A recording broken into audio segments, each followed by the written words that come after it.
ایک سعید روح۔ شہر مکہ پورے ملک کے عرب کی عقیدت کا مرکز تھا۔ تمام لوگ کعبے کا احترام کرتے تھے۔ سال بھر میں ایک بار دور دور کے لوگ یہاں آتے اور اپنی مذہبی رسموں کو پورا کر کے چلے جاتے۔ کفار قریش نے ٹولیاں بنا رکھی تھی جن کے ممبروں کا یہی کام تھا کہ مکہ سے کچھ دور جا کر مختلف راستوں پر بیٹھ جاتے اور آنے والوں کو بہکاتے کہ ہماری قوم میں ایک خاک بدہن گستاخ جادوگر پیدا ہو گیا ہے جو اپنے کو خدا کا نبی اور رسول بتاتا ہے۔ یہ شخص ایک نیا دین لے کر آیا ہے جو ہمارے آبائی مذہب کا ہر اعتبار سے مخالف بلکہ اس کی ضد ہے، تو تم اس محمد ابن عبداللہ سے بچے رہنا، نہ اس کے پاس جانا اور نہ اس کے ساتھیوں سے ملنا۔ ان لوگوں کی زبان میں قیامت کی تاثیر ہے، ان کی باتیں بڑی آسانی کے ساتھ دل میں گھر کر لیتی ہے اور آدمی پھر بس اسی دین کا ہو کر رہ جاتا ہے۔ اجی اس مکہ میں ایسے سرفرے لوگ موجود ہیں جنہوں نے کہ اسلام کی خاطر اپنے مال و متاع، عزیزوں، رشتہ داروں اور گھر بار تک کو چھوڑ دیا ہے۔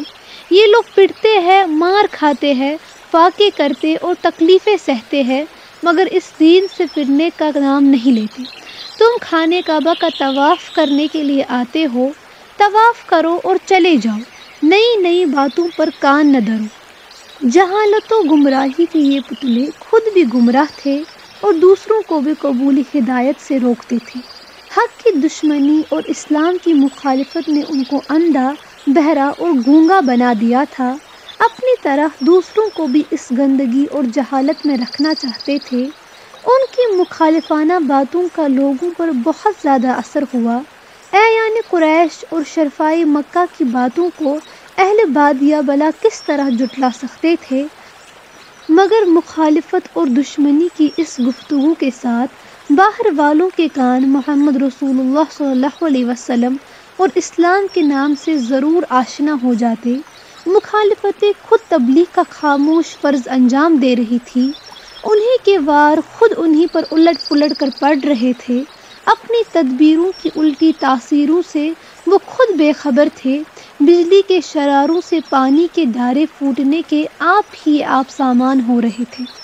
کفار قریش کی ان گمراہ کن اسکیم کا تذکرہ نامکمل رہ جائے گا اگر ایک مستند تاریخی واقعہ کا اس ضمن میں بیان نہ کیا گیا۔ تاریخ اسلام کا یہ واقعہ ہر اعتبار سے اہمیت اور بہت کچھ قدر و قیمت رکھتا ہے۔ اس میں عبرت بھی ہے اور موعظت بھی، ہدایت اور فلاح و سعادت بھی۔ طفیل بن عمر دوسی اپنے قبیلے کا سردار تھا۔ ملکی یمن کے نواحی علاقے پر اس خاندان کا رئیسانہ اقتدار تھا اور سب لوگ طفیل کے گھرانے کی عزت کرتے تھے۔ خاندانی شرافت، دنیاوی عزت اور مال و دولت غرض، ہر چیز جس سے چشم جہاں میں ہوا اعتبار طفیل کو میسر تھی۔ طفیل صرف شیخ قبیلہ اور صاحب جاہ و منصب ہی نہیں بلکہ ذاتی طور پر بہت سی خوبیوں کا حامل تھا۔ فراست و دانائی کا پیکر اور شعر و ادب اور زبان دانی کا بہت بڑا ماہر، سب لوگ اسے عزت کی نگاہ سے دیکھتے تھے۔ طفیل جب مکہ آیا تو کفار قریش نے بستی سے بہت دور جا کر اس کا استقبال کیا اور انتہائی احترام و تواضع کے ساتھ اس کی مدارت کی۔ قریش جانتے تھے کہ طفیل کوئی بدوی نہیں ہے جو ہماری باتوں پر کچھ سوچے سمجھے بغیر آمنا و صدقنا کہے گا۔ وہ نہایت دانشمند اور صاحب فہم ہے، اچھے برے میں امتیاز کرنے کی اس میں صلاحیت موجود ہے۔